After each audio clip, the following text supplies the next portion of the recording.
Hola, bienvenidos una vez más a esta que es su Granja Humana MX.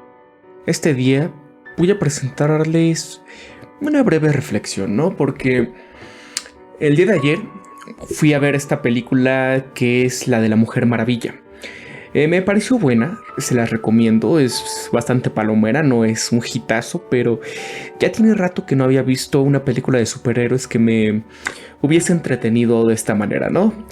Hay cosas en ella, no les voy a explicar pues realmente todo porque no se las quiero quemar, pero básicamente de lo que trata es sobre la Primera Guerra Mundial, es este conflicto bélico en donde ella entra, se inmiscuye y de cierta forma ponen a la humanidad como personas que estamos corruptas, que queremos pelear, que queremos la guerra por naturaleza, y sale este dios Arles, ¿no? Entonces él lo que quiere es mostrarle a los demás dioses, mostrarle a la Mujer Maravilla, esta Amazonas, a Diana, lo que era el hombre. Quería destruirnos, ¿no? Entonces, bueno, hasta ahí, ¿no? Ya no voy a decir más de esto, pero a la reflexión a la que quiero llegar es sobre esto, ¿no? Sobre cómo nos pintan, cómo nos ponen como seres pues corruptos, malvados y demás, ¿no? Cómo ocurrieron las primeras guerras. Y aquí a lo que yo llego es esto, ¿no? Muchos pensamos, ¿cómo es posible que te puedas enrolar en un ejército, que te puedas ir a otro país, invadir, y sin conciencia alguna pues puedas cometer algunos actos que no van con lo que es la humanidad, ¿no? Ya sea con niños, con mujeres, con personas desamparadas, como ancianos que no se pueden defender, ¿no? ¿Cómo puedes apretar un botón y lanzar un arma que puede destruir catastróficamente y masivamente una región, ¿no? ¿Cómo es posible, no? Entonces a lo que yo voy, bueno, por un lado es la inconsciencia de la humanidad, ¿no? La inconsciencia que tenemos a veces en esto. Hay varios experimentos que demuestran esto, ¿no? Hay uno ahí, no recuerdo bien el nombre del estudio, pero este trata en el que hay un sujeto de prueba, el cual tiene que estar apretando un botón desde un cuarto y nada más está escuchando a la persona a la que le está dando una descarga eléctrica, ¿no? Entonces le hace unas preguntas y le tiene que estar dando electroshocks y el otro debe de decir hasta cuándo aguanta. Entonces el que está del otro lado, el que está hablando, el que está comunicándose, al que le están dando los electroshocks, es un actor. Y el sujeto de estudio es esta persona que está apretando el botón. Pero cuando hay una figura de autoridad, él piensa que es un estudio científico en todo el pie de la letra, ¿no? Realmente, o sea, sí lo es, pero es un estudio actuado, ¿no? Él no sabe que él es el objeto de estudio. Entonces, ¿qué es lo que pasa? Que le dicen, prosigue. Y sigue dando electroshocks, ¿no? Y prosigue, y prosigue. Y de cierta forma, si tú piensas, ¿por qué vas a estar torturando a otra persona, no?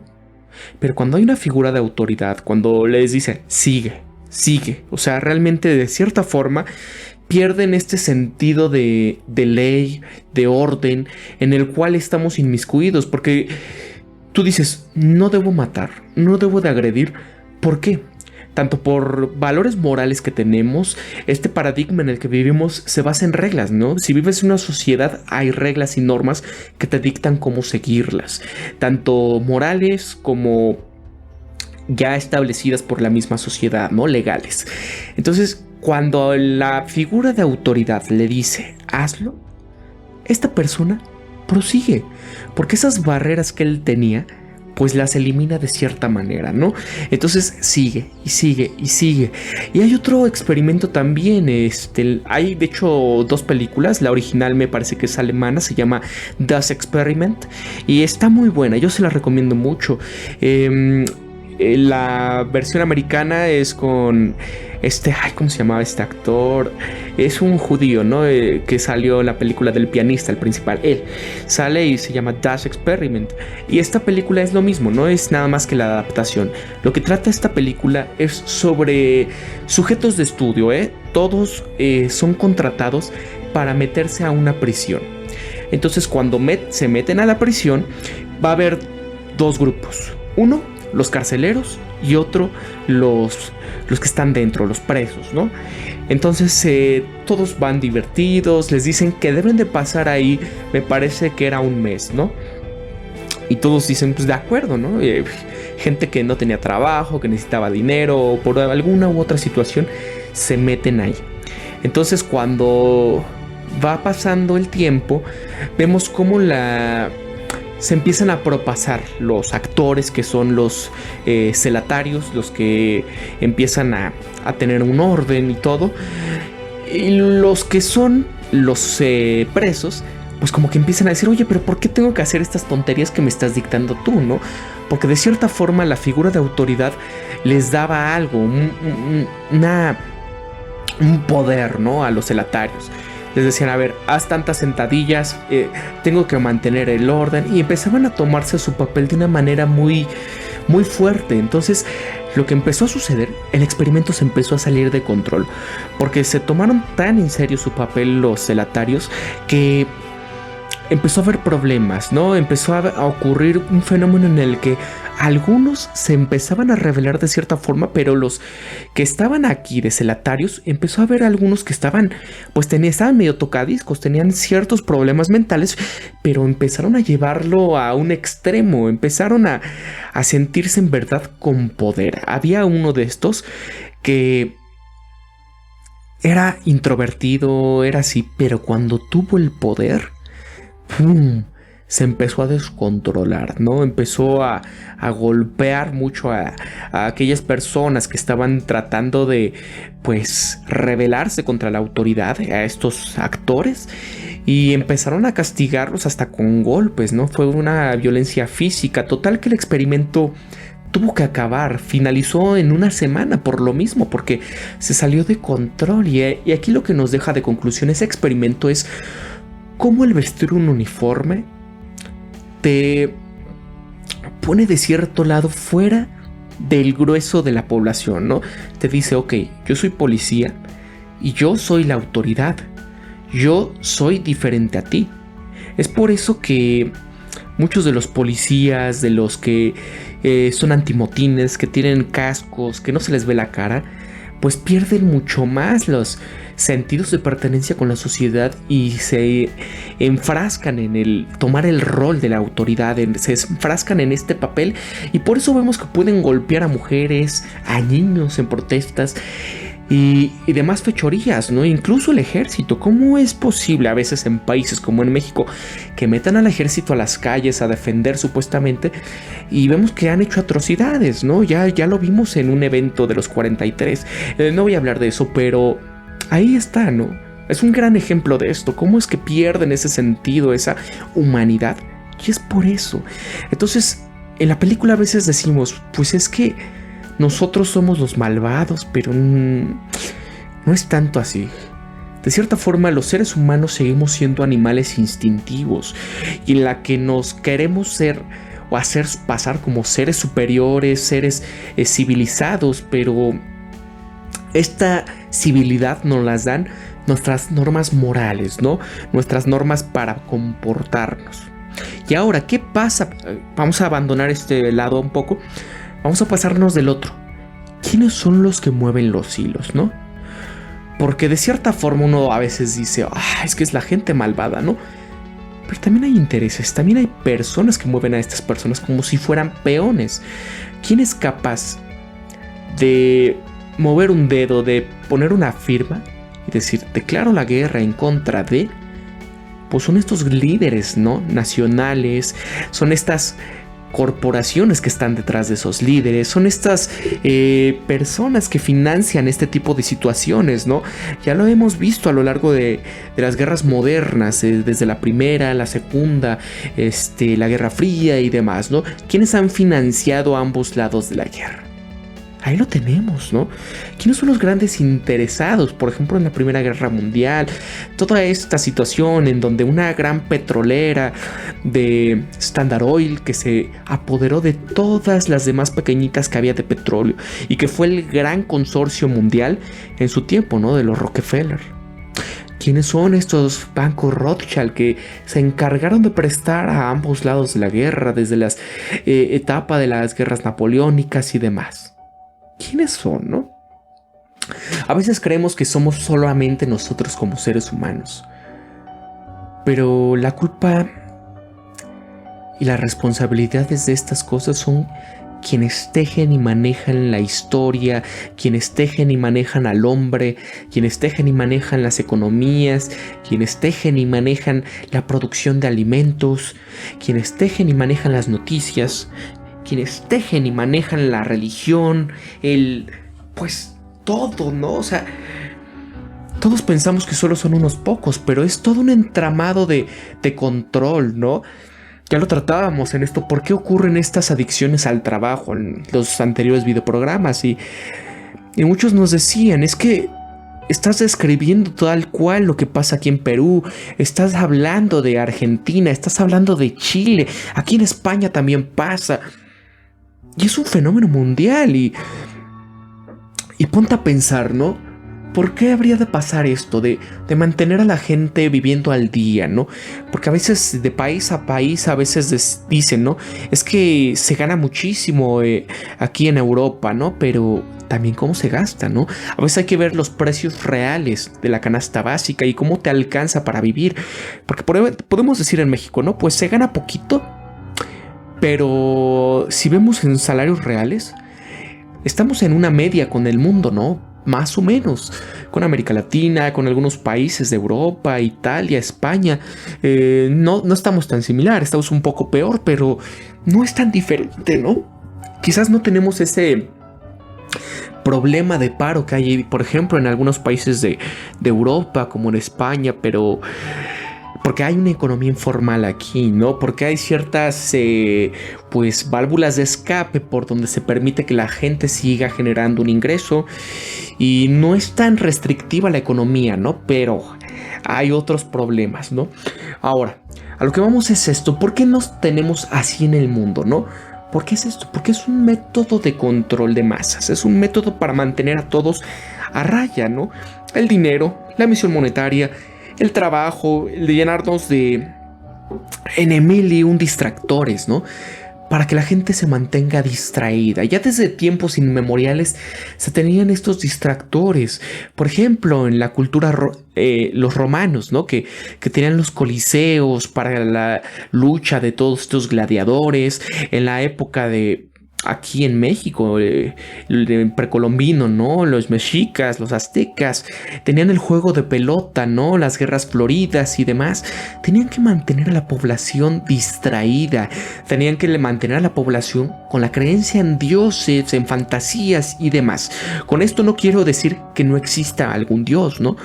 Porque eso sería ponerme de un lado pesimista, malo, pero sí me voy al lado del control, el método del control. A todos aquellos que creen en un dios es muy válido, pero a los que no creen también es muy válido, ¿no? No hay que ponernos de uno ni de otro bando, y no es por ser políticamente correcto, pero todo tiene parte de razón, todo tiene parte de una explicación. Pero eso no es el tema central de este video, sino esta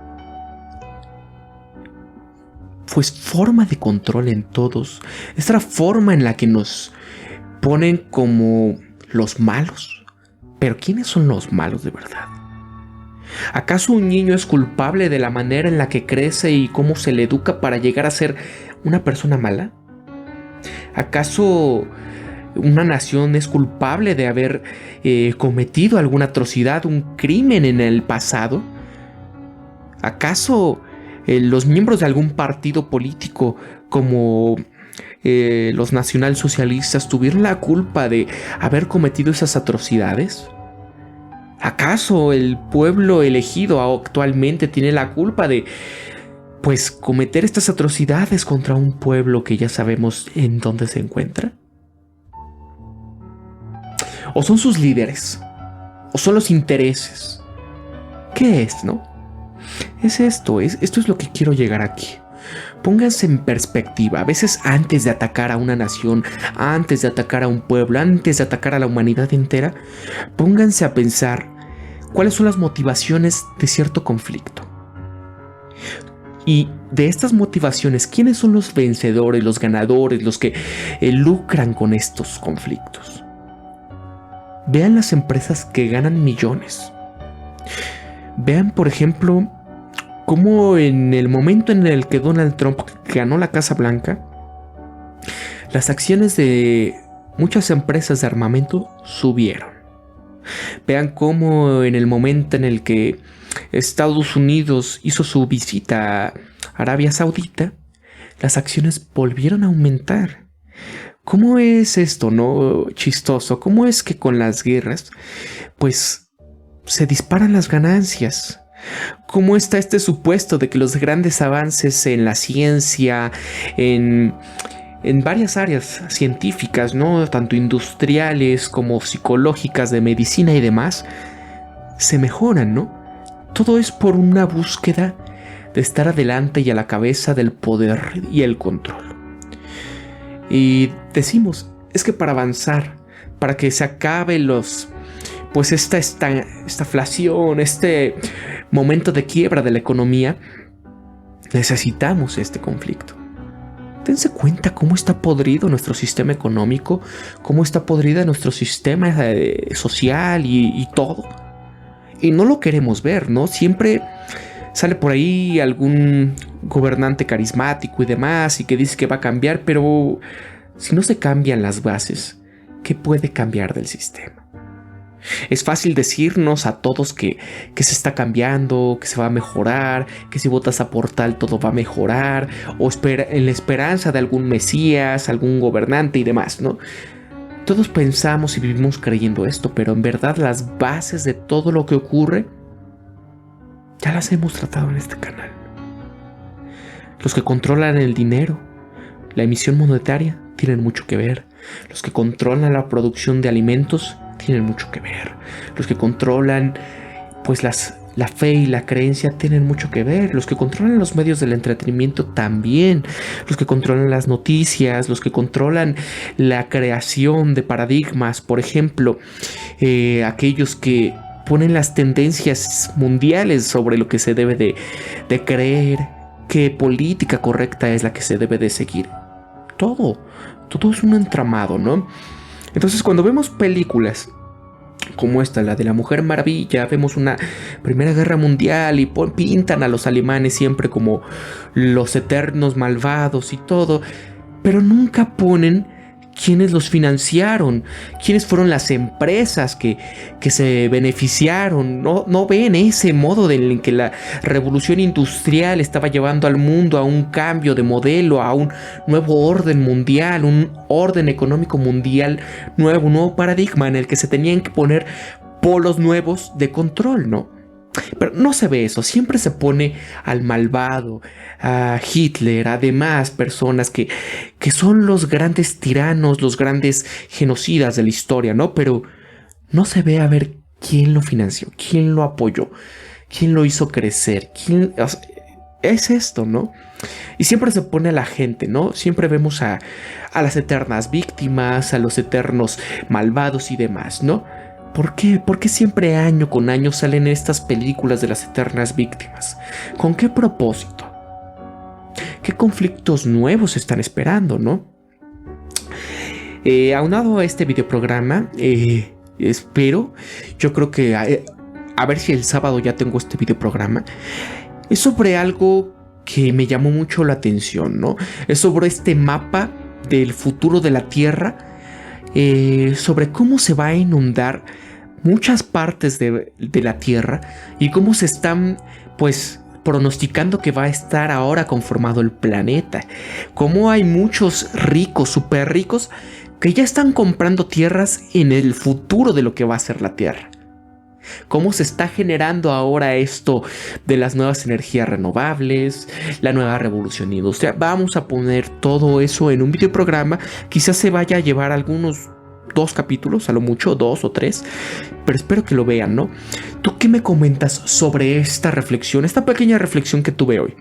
¿Tú qué me comentas, no? Porque a veces es fácil irnos por decir, es que el nuevo orden mundial, o los Rothschild, los Rockefeller, o las teorías de la conspiración, o las corporaciones psicópatas, ¿no? Pero ¿Qué más hay, no?